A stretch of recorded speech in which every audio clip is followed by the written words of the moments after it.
Olá, meus amores do 8º ano. A Praia está de volta com a aula de número 28. Isso mesmo. E o tema da nossa aula é correção. Por quê? Porque a gente precisa praticar, mas também a gente precisa corrigir, ver onde é que a gente está errando e quando a gente está acertando, certo? Então, a nossa correção é sobre, primeiro começa sobre esse pequeno texto aí que diz: há muitos anos, o rio Iguaçu corria livre, sem corredeiras nem cataratas. Em suas margens habitavam índios caigangués, que acreditavam que o grande pajé M-Boy era o deus serpente, filha de Tupã. Esse M-Boy parece coisa de MC, né? De coisa de funk.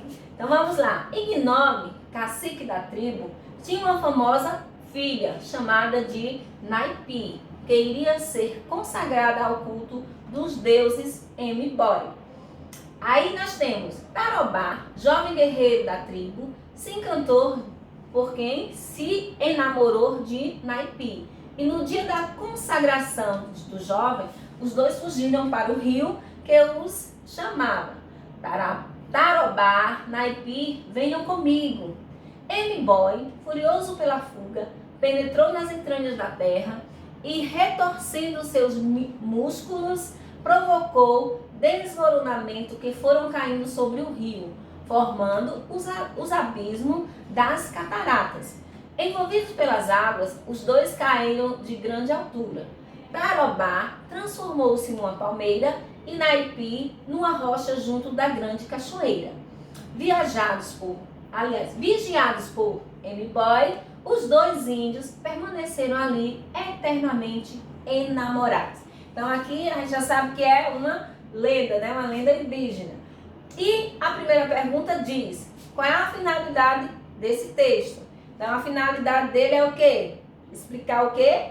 Quando ele fala aqui, ó, o rio Iguaçu corria livre, então quer dizer que o texto está explicando, essa lendazinha está explicando o quê? A origem das cataratas do Iguaçu. A gente sabe que não surgiu dessa forma, né? Mas aí é uma lenda que conta como surgiu as cataratas do Iguaçu. Então você vai colocar: explicar a origem das cataratas do Iguaçu. A 2 diz: analisando a estrutura e a finalidade desse texto, podemos afirmar que se trata de quê? De um relato de experiência, de uma fábula, uma lenda, um artigo expositivo ou um texto teatral. Como a professora já adiantou para vocês, que explicou que era uma lenda sobre as cataratas do Iguaçu, então você vai marcar a letra C, uma lenda. Na 3 diz: nesse texto podemos identificar qual tipo de narrador. Então relembram, são dois tipos de narrador. Narrador é o que? O narrador personagem e o narrador onisciente, né? Aqui nós temos o narrador que participa da história e o narrador que só observa e conta os fatos. Nesse tipo de texto nós temos o narrador em quê? Primeira ou terceira pessoa? Primeira pessoa, ele participa do texto, certo? E quando é em terceira, não participa do texto, só conta a história. Então, tá na cara que ele está contando a história de dois índios, né, da lenda das cataratas do Iguaçu. Então aí eu tenho um texto em terceira pessoa, que é o tipo de narrador onisciente, certo? Então o 4 diz: quando se passa a narrativa? É claro, quando se passa, voltando aqui, ó, lá na primeira linha, no início do parágrafo, diz: há muitos anos. Então o que eu posso identificar quando se passa essa narrativa só é por essa expressão. Aí você vai colocar há muitos anos, certo? Na 5 diz: transcreva do texto o termo que o narrador utiliza para explicar quem era a personagem Ignome. Então, quem era o Ignome? Então, o Ignome era quem? Cacique da tribo. Lá no textinho a gente já leu. A 6 diz: como se classifica esse termo? Então, lembrando, quais os termos, a classificação que a gente já estudou? Várias funções sintáticas e a Pro já revisou com vocês as funções sintáticas. Mas, especificamente no capítulo 5, vocês estão estudando duas funções sintáticas, que é aposto e vocativo. A gente estudou também os tipos de aposto. Aposto, enumerativo, explicativo, resumidor, certo? Então, na 6, ele quer saber como se classifica esse termo de acordo com essa função sintática que nós estamos estudando no capítulo 5. Então, esse termo aí, quando ele diz ignome, aí vírgula, cacique da tribo, ele está utilizando o quê? Está explicando, é um termo explicativo, que explica quem é ignome. Então, nós temos aí um aposto explicativo. Por quê? Primeiro porque aposto é o termo que explica um outro termo que já foi dito anteriormente, certo? Na 7ª questão diz, como o narrador identifica o personagem Tarobá? Como é? Ele diz que ele é um jovem guerreiro da tribo. Então, ele identifica dessa forma, jovem guerreiro da tribo. Na questão 8, no primeiro parágrafo do texto, podemos afirmar que a palavra livre indica o quê? Uma qualidade do rio, o modo como o rio corria, uma característica do rio, o dia em que a ação ocorreu ou um problema do rio. Então, a palavra livre indica que é o modo como o rio corria no seu percurso, certo? Na próxima questão, que é a questão 9, diz, agora analise o segundo parágrafo. Ignome, cacique da tribo, tinha uma formosa filha chamada de Naipi, que iria ser consagrada ao culto dos deuses M-Boy.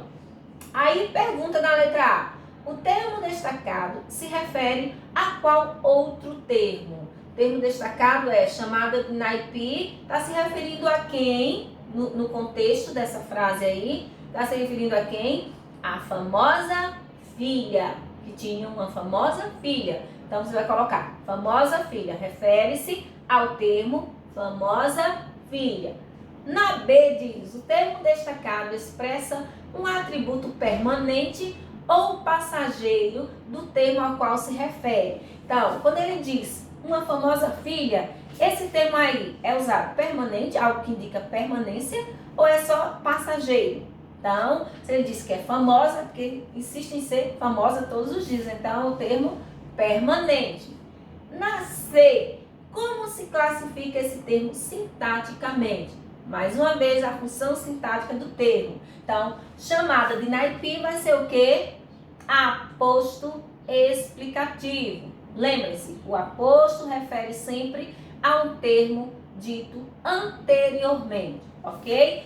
Então, na questão 10, diz o seguinte, assinale o único item em que o termo destacado não é aposto, certo? Então, você vai marcar o termo em que não é aposto, certo? Só desejo uma coisa, relembrando para vocês, o aposto, ele sempre vai vir entre vírgula, certo? E logo após 2 pontos. Lembre sempre disso. Então, quando eu digo, só desejo uma coisa, que vocês sejam aprovados. Então, aqui, nós vamos dizer aqui, só desejo uma coisa, que vocês sejam aprovados. Assinar o único item em que o termo destacado não é aposto. Não é para marcar o que não é aposto. Então, não é a letra A. A letra B diz, nada impedia seus planos, tristeza, dores e sofrimentos. Então, aqui nós temos aposto também. O que é que você marca que não é? Na C diz, nossos atletas, os melhores do mundo, certo? Aposto explicativo, levaram bem alto o nome do Brasil. Então, aí também não marca, aí tem aposto. Ele conseguiu, lá na letra D, ser aprovado, o que alegrou muito seus pais, certo? Então, também não marca. Então, a resposta é a letra E, procuro sempre os melhores lugares. Então, aqui, se vocês observarem, nós não temos lugares se referindo a nenhum termo anterior para que ele seja aposto. Então, aqui você vai marcar porque lugares não é aposto, certo? Então, a letra E. Na questão 11 diz, a seguir, releia o penúltimo parágrafo do texto e analise as afirmações feitas. Diz o seguinte, M-Boy, furioso pela fuga, penetrou nas entranhas da terra e, retorcendo seus músculos, provocou desmoronamentos que foram caindo sobre o rio, formando os abismos das cataratas. Envolvidos pelas águas, os dois caíram de grande altura. Tarobá transformou-se em uma palmeira e Naipi, numa rocha junto da grande cachoeira. Aí as afirmações diz: o termo furioso indica uma característica permanente dos deuses, certo? 2, a gente vai analisar se isso é verdadeiro ou não, se é correto ou não. As cataratas do rio Iguaçu se formaram, segundo o texto, a partir da fúria de M-Boy? Acho que sim. No 3 diz: no último período, a vírgula depois de Naipi representa a omissão do verbo transformar-se. Então, quais dessas 3 opções estão corretas? A 1, a 2 e a 3? Ou então a 2, a 3 e a 4? Então, aqui diz que você vai marcar como resposta que está correto somente a 2 e a 3. Você marca a letra B, certo? Na questão 12, que é a última questão, diz: algumas cidades apresentam características marcantes que as fazem ser lembradas. Por exemplo, o Recife é conhecido como Veneza brasileira. Essa referência é feita porque, assim como Veneza, a cidade situada no nordeste da Itália, o Recife também é cortado por rios, canais e dezenas de pontes que ligam um bairro a outro. Um dos recursos que temos para falar um pouco mais sobre as cidades são os apostos, que é a função sintática que a gente está estudando. Nas frases a seguir, temos algumas informações a respeito de outros lugares do Brasil. Assinale a única que não apresenta o aposto. Então vamos lá. Aqui diz na letra A: São Paulo, a cidade mais populosa de todo o hemisfério sul, é uma importante capital. Então, quando ele diz que é a cidade mais populosa de todo o hemisfério sul, nós temos um aposto aí que eu estou explicando quem é a grande São Paulo, né? Na verdade. E a letra B diz: Brasília é a capital do... Aliás, Brasília é a capital federal do Brasil e a sede do governo do Distrito Federal. Nós temos aposto aqui, embora a questão esteja assim, que você tem uma informação, digamos, que você, mas está explicando que Brasília é a capital federal do Brasil e a sede do governo do Distrito Federal. Aí realmente explica. Só que vocês têm que lembrar que o aposto, a característica marcante dele, ou vem no meio com 2 pontos, ou então no meio de vírgula, entre vírgula. Se você observar, nessa frase, nem vírgula nós temos, não é verdade? Então, a letra B não tem aposto. Veja a letra C. Teresina, a capital do Piauí. Observe que o termo explicativo, a capital do Piauí, está entre vírgula. Então, aí nós temos aposto. E na D, Palmas, a capital mais nova do Brasil. Nós também temos esse termo, a capital mais nova do Brasil. Entre vírgula, nós também temos o aposto. E na letra E, João Pessoa, localizada no ponto mais oriental das Américas. Então, nós temos também outro termo que explica quem é João Pessoa e está entre vírgula, logo também nós temos um aposto. Somente na letra B, que nem vírgula tem, né, para nós termos aí um aposto, é que você vai marcar como resposta, ok? Nossa correção termina aqui. Beijo a todos e até a próxima aula.